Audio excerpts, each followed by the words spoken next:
Friends, आज हम पढ़ने वाले हैं समांतर श्रेणी का प्रश्नावली 5.1, जिसमें हम कुछ प्रश्न करेंगे जहां पर हम क्या सीखेंगे, प्रथम पद निकालना और सार्वंतर निकालना।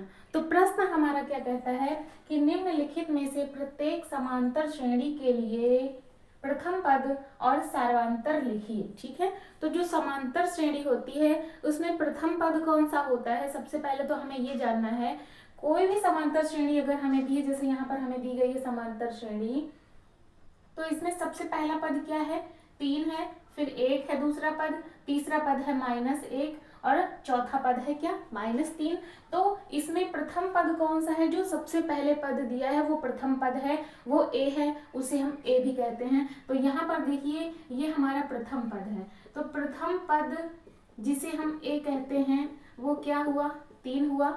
सबसे पहला पद जो हमारा होगा वो है प्रथम पद। उसके बाद बात आती है सार्वंतर की। तो सार्वंतर क्या होता है, दो पदों के बीच का अंतर जो होता है वो सार्वंतर होता है। अगर यहाँ पर ये हमारा पहला पद है, ये दूसरा पद है, तो पहले और दूसरे पद का जो अंतर है वो क्या है, सार्वंतर है। उसके बाद दूसरे और तीसरे पद के बीच का जो अंतर है वो समान ही होगा, वो सार्वंतर होगा। तो पहले दूसरे दूसरे तीसरे और तीसरे चौथे पद के बीच का जो अंतर है ना वो समान होता है। यही तो हमारी समांतर श्रेणी होती है कि पदों के बीच का अंतर समान होता है। तो यहाँ पर हम किसी भी दो पदों के बीच का अंतर निकाल लें तो वो क्या हो जाएगा, वो सार्वंतर हो जाएगा और वो समान ही आना है। जैसे मान लीजिए ये पहला पद है, ये दूसरा पद है, ठीक है। तो ये जो हमारा पहला पद है ना, अगर इसे हम T1 मान लें और इसे T2 माने, तो जब हम दूसरे पद में से पहले पद को घटाएंगे, T2 - T1 करेंगे, तो जो भी आएगा वो हमारा सार्वंतर होगा। तो देखते हैं क्या आता है। हमारा दूसरा पद क्या है, T2 क्या है, 1 है, माइनस पहला पद क्या है, 3 है। जब हम इसे घटाएंगे तो यहाँ पर कोई चिन्ह नहीं, इसका मतलब प्लस होता है, तो प्लस माइनस घट जाएंगे और चिन्ह लगेगा बड़ी संख्या का, इसका चिन्ह माइनस। तो 1 - 3 क्या आएगा, -2 आएगा। ये क्या है, सार्वंतर है, जिसे हम डी भी कहते हैं। अगर हम दूसरे और तीसरे पद के बीच का अंतर निकालें, अगर इसे हम मान लें T3 और निकालें क्या, हम निकालें T3 - T2, यानी कि तीसरे पद में से दूसरा पद जब माइनस करेंगे तो देखिए तीसरा पद क्या है, -1 और दूसरा पद क्या है, -1। तो ये दोनों जुड़ के -2 आएंगे। यानी कि मैंने आपको बताया कि समांतर श्रेणी में दो पदों के बीच का जो अंतर होता है वो समान होता है। तो हम किसी भी दो पद के बीच का अंतर निकालेंगे वही हमारा सार्वंतर होगा। तो देखिए सार्वंतर कितना आया, सार्वंतर आया -2। ठीक है, तो ये हमारा पहला पद हो गया, ये सार्वंतर हो गया। ऐसे ही हमारा दूसरा प्रश्न है जिसमें समांतर श्रेणी दी गई है -5, -1, 3 और 7। तो सबसे पहले इसमें देखेंगे कि प्रथम पद क्या है। सबसे पहला पद हमारा क्या है, -5 है, ये हमारा प्रथम पद हो गया। उसके बाद सार्वंतर क्या होता है, सार्वंतर हमारा जो होता है वो होता है दो पदों के बीच का अंतर। तो चाहे हम पहले दूसरे या फिर दूसरे तीसरे पद के बीच का अंतर निकालें, समान ही आना है। तो हम निकालते हैं, इसे मान लेते हैं T1, इसे T2 मान लेते हैं। हम निकालेंगे क्या, T2 - T1। हम हमेशा दूसरे पद में से पहले को माइनस करेंगे, कभी भी हम पहले से दूसरे को माइनस नहीं करेंगे, ठीक है। बाद वाला उसके बाद पहले वाला, तो T2 - T1। तो यहाँ पर देखिए T2 क्या है, हमने T2 किसको माना है, -1 को, तो T2 है -1 माइनस T1 का मान क्या है, -5, तो ब्रैकेट के अंदर लिखेंगे।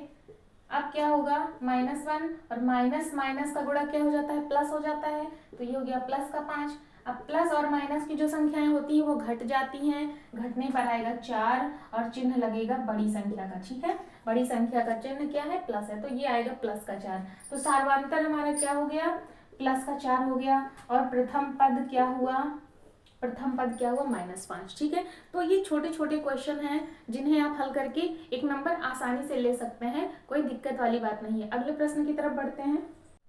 तीसरा प्रश्न है 1/3, 5/3, 9/3 और 13/5। तो इसमें हमें क्या करना है, इसमें यहाँ पर हमें सबसे पहले प्रथम पद बताना है। तो प्रथम पद कौन होगा, जो सबसे पहले लिखा है, तो प्रथम पद क्या हो जाएगा, 1/3।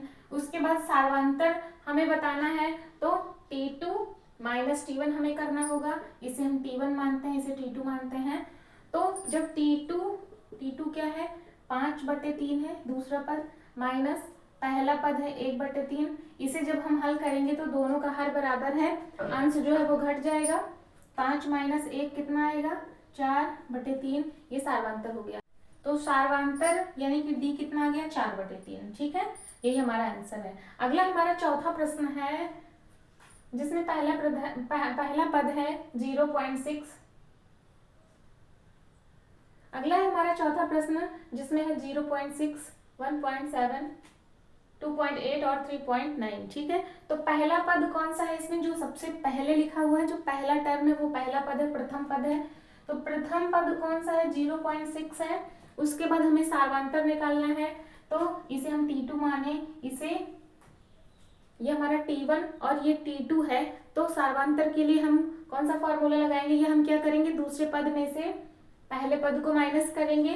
तो दूसरा पद क्या है, T2 का मतलब होता है सेकेंड टर्म, तो ये दूसरा पद क्या है 1.7 और पहला पद क्या है 0.6। तो पहले पद में से दूसरे पद को जब हम माइनस करेंगे, घटाएंगे, तो क्या आएगा, देखिए यहाँ से 7 में से 6 जाएगा तो कितना आएगा 1 और ये 1, तो कितना आ गया सार्वांतर 1.1। ये हमारा है सार्वांतर आ गया 1.1। तो छोटे छोटे क्वेश्चन है, इसमें कोई दिक्कत नहीं है, आपको बड़ी आसानी से आप कर सकते हैं।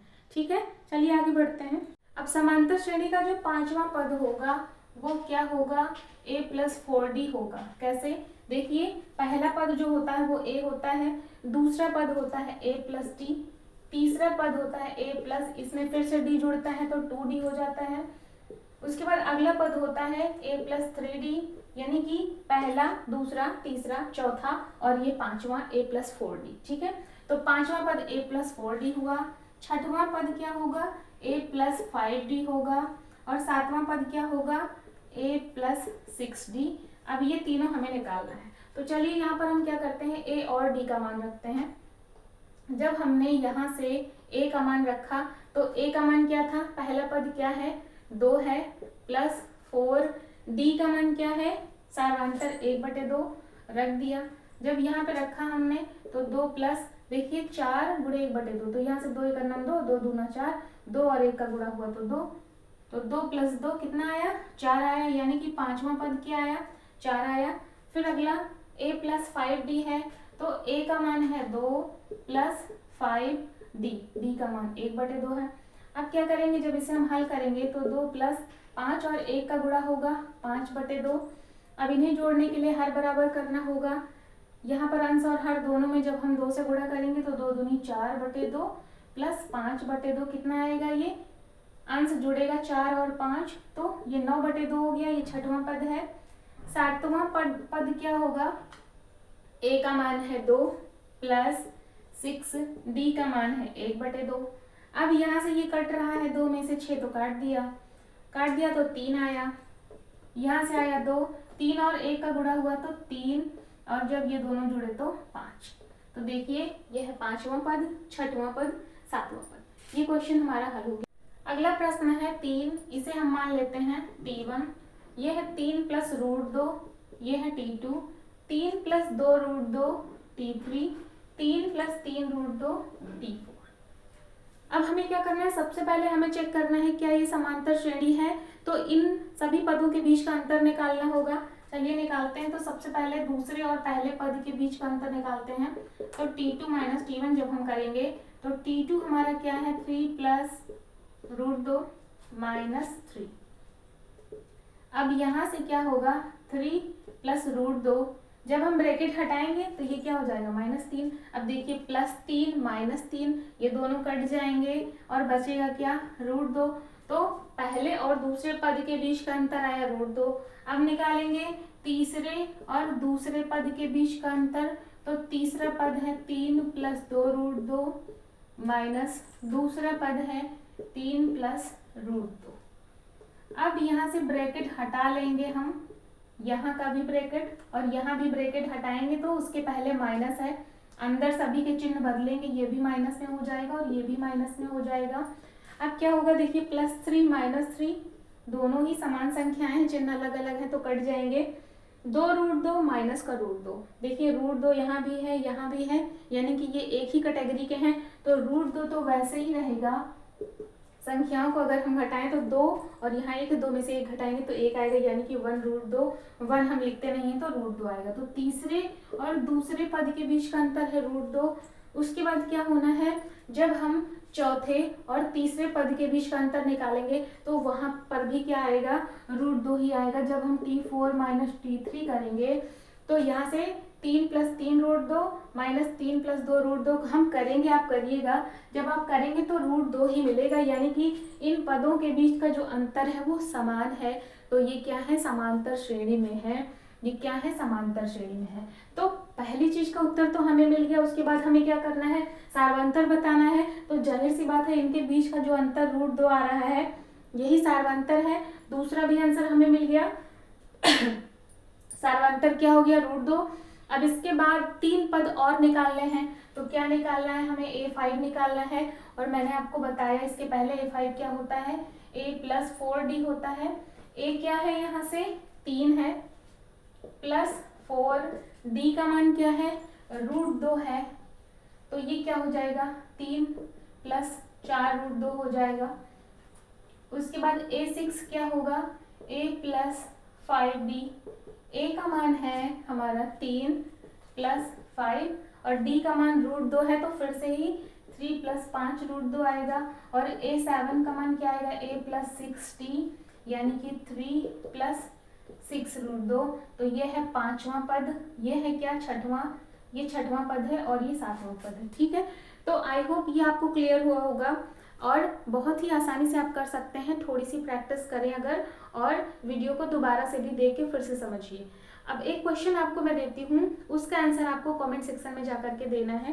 ये क्वेश्चन है, इसे आप स्क्रीनशॉट कर लीजिए। इसमें आपको बताना है कि क्या ये समांतर श्रेणी है, यदि है तो इसके अगले 3 पद आपको बताने हैं। तो आई होप आप मुझे कमेंट सेक्शन में जाकर के इसका आंसर देंगे, मैं वेट करूंगी। और ये आंसर आप लोगों को सही सही देना है, तो बिल्कुल ही ध्यान से आंसर दीजिए।